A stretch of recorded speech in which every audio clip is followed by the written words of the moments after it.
I give praise to Allah, honor to his holy prophet, Noble Drew Ali, honor to all the true and faithful members of the Moorish Temple of America.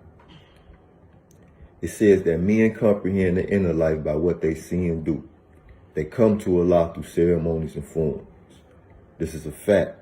And with that being the case, it is of extreme importance that whenever teaching more science, that you make the lesson applicable, make it practical, give it to the people and the individuals who are receiving it in a way that they can apply it to their life and make their life better. Remember, the Prophet Noble Drew Ali said that this is for those who think that their conditions could be better. So that's why people come here. People come to the Moorish Temple of America because they think that their conditions could be made better. Now it becomes then our job, the members of the Moorish Temple of America, to prove their thinking correct. I want to talk about Elijah, Allah's prophet. The man whom both John and Jesus were both said, it was recorded, that at different times people said that John was Elijah come again. People said to Jesus, even some of his disciples, when Jesus asked, who do the people say that I am? He said, some say you are Elijah come again. So their works during the time of their life reminded the people of what they knew about another one of Allah's prophets, Elijah. So check this out, right? It is said that at one point Elijah was the only true prophet of Allah living. He was the only one left. It was many false prophets now, but Elijah was the only true prophet to the true and living God that was still living. So Elijah, one day he approaches the 400 false prophets and he challenges them. It's to himself, I'm sick and tired of these jokers. So he challenges them. He say, we gonna call on God, our God. You call on your God, I'm gonna call on my God. I'm gonna call on Allah, you call on your God. Whoever God answers the call, that's the true God. And whoever God does not answer the call, they die today. So we gonna call down fire. They agree, they 400 deep. It's Elijah, he all by himself. That's what they think. They think that he was all by himself. So they put up a pyre, because they call him down fire. So they put up a pyre to catch the fire. Elijah tell them, he said, man, y'all go here, y'all go first. Y'all go first. Y'all call on y'all God, y'all go first. So all these prophets of Baal, they get to calling, begging for fire to come from somewhere. Then a fire come though. Elijah, he's standing on the scene, he's standing there. He looking, man, call louder, pray louder, man, do something. Maybe your God is busy. Maybe he's somewhere, he's asleep or something. Man, you need to call louder so that he can hear you. Wake him up. He's resting. So the fire never come. Finally, these ones after they done cut themselves and cried and screamed and did all the other weird rituals, that people do. You know what they do. Elijah say, okay, it's my turn. So he set up his pyre and he tell the people, man, pour some water on it. Pour some water on it again. Pour some water on it again. And he looks, and now he turns and he speaks to Allah. He said, Allah, listen, man, I've been talking a whole lot of junk, man. I done sold a whole lot of death. I need you. Allah, I need you. I need you to help me show these people that you are the true and the living God and that I am your prophet. I need fire. And boom, fire came just like that. The fire came just like that. And Elijah, as a man of his word, he then drew his sword and he slayed all 400 of them false prophets. He slayed every last one of them. He didn't let neither one of them walk away that day. He slayed them all. Wasn't going to be no more false prophesizing. He slayed them all. But then something strange happened. Jezebel, who was queen at that time. She sent him a kite. So Elijah catch the kite and shorty like, you changed my prophets. I'm not gonna let you get away with that. You done changed my prophets. So I gotta see about you. I gotta see about that. And let the guys do to me even worse. If by the morning time I don't do to you what you did to them. Elijah took off. He hauled behind. He take off. He go running. So he running, dipping through the woods, through the forest. He trying to get away. Jezebel, see them putting people on. They about to kill him. So he going to go get away. So he laying down sleep. He starving. He worried about what he gonna eat. The ravens bring him food. Birds. Yeah, the birds. The birds bring him some food. So he keep dipping. He sleep. He pull up to a well, and it's a sister right there drawing water from the well. Elijah tell the sister, can I please have something to drink? So she give him something to drink. He say, do you have anything that I can eat? And she said, I got just enough meat to make one cake. And I'm going to split it with my son, and then we're going to wait and die. Elijah say, no. You're going to make a cake, and you're going to feed me, you and your child, and that jar is going to produce meat forevermore. And that's what happened. That's what happened. She made the cake, they all ate, and she didn't have to worry about no more meat, no more hunger, no more. But Elijah took off and he kept running. He running from Jezebel. So now one day he can sleep with his head on the rock. Angel come and wake him up. Food right there. Still small voice. In a still small voice, it said, where are you going, Elijah? He knows a lot. He's Elijah's prophet. Where are you going, Elijah? So he gave a lot of rundown right then and there. Man, listen.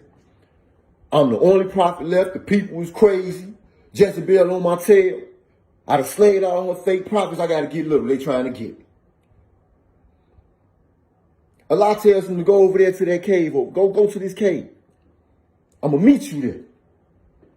Go to the cave. I'm going to meet you there. So Elijah dip, he go to the cave. It's in the book. Kings, right here in the book. Bible. Yeah, your Bible. Remember the Drew Ali said it's your Bible.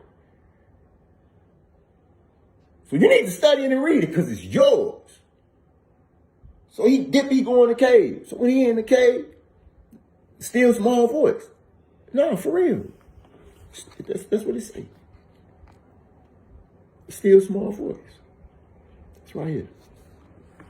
So, where are you going, Elijah? Same thing. He give a lot of rundown again. A lot tell him, man, go out there by the mouth of the cave.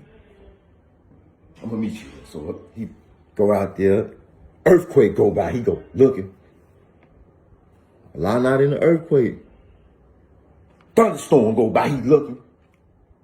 A lion in the thunderstorm. Fire.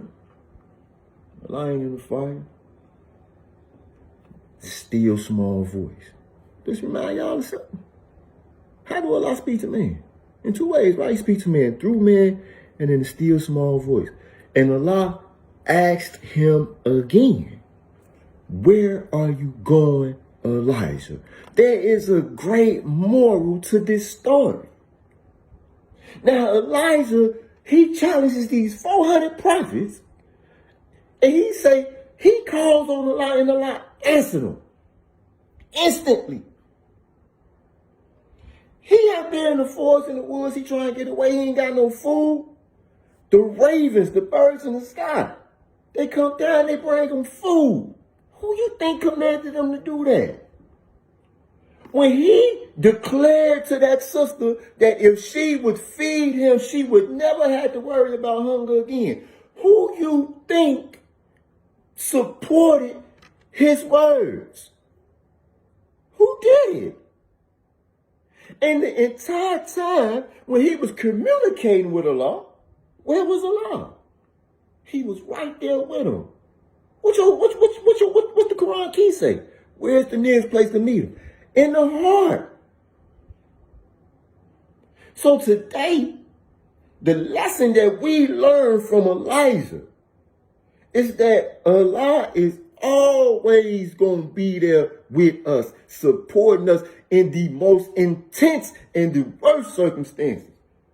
When we call on Allah, it don't matter. It don't matter. But it's in your worst. See, Elijah, he took off and he ran. What you running from Jezebel for? Okay, see the queen, she got an army, man. You got God. Moors, we have God. There ain't nothing that should freeze you with fear when you got God rolling with you. Coats to the front. You shouldn't be worried about overcoming no obstacle. You shouldn't be worried about facing no circumstance. Yeah, it's difficult. You know, we don't teach no spookism. This ain't spookism. This is a lesson. Remember what the Prophet Muhammad conveyed to us in the Quran from Allah. Part of it is allegorical. But signs and symbols is for the conscious Moors. The conscious Moors, now the unconscious Moors, it ain't nothing we can do about that. If Allah hardens one heart, if Allah plugs one's ears, if he blinds the eyes of an individual, it ain't nothing that we can do about that.